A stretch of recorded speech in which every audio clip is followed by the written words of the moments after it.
The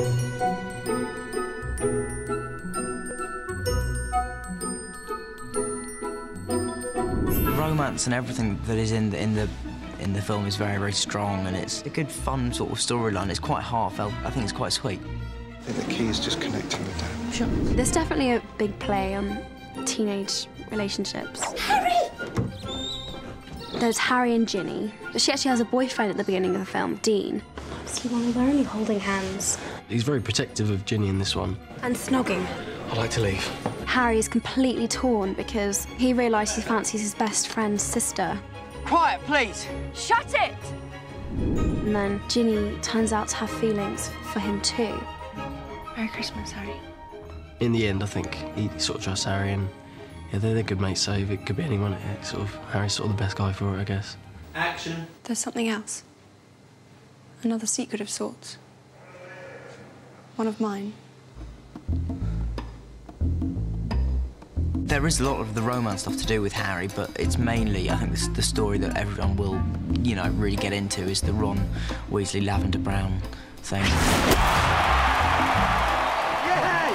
He gets into the Quidditch team and he makes a few sort of saves, and he does feel a bit cocky, and so that's how it all starts, really. It's sort of quite a different sort of side to Ron. Ron has his girlfriend Lavender, this kind of slightly loony girl who just thinks that he's the best thing that's ever happened. Ron's not used to such a predatory female in his midst, but once he jumps, they are caught around every corner with their lips locked, and, you know, passions run high for a while there, and it's very funny.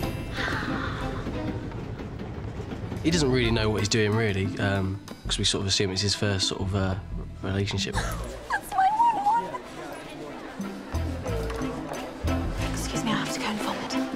Hermione's shocked by Ron finding Lavender, this pink kind of ball of squealiness, attractive, when Hermione's clearly not that girly kind of girl. And, you know, there's clear feelings there with Hermione and Ron from the beginning. She's a bit heartbroken by it all, to be honest, and Hermione and Lavender hate each other, so that's really difficult. Lovely. She's very sweet, but she's just quite, annoying. So, think you could introduce me to your friend Granger? I wouldn't mind getting on a first-name basis, know what I mean? And Cormac, he quite likes Hermione. Hermione essentially just uses Cormac. Left Cormac under the mistletoe. Cormac? That's who you invited? I thought it would annoy Ron the most. It's becoming more and more obvious that Ron and Hermione both have feelings for each other, which they're not really willing to admit, except they kind of do this time.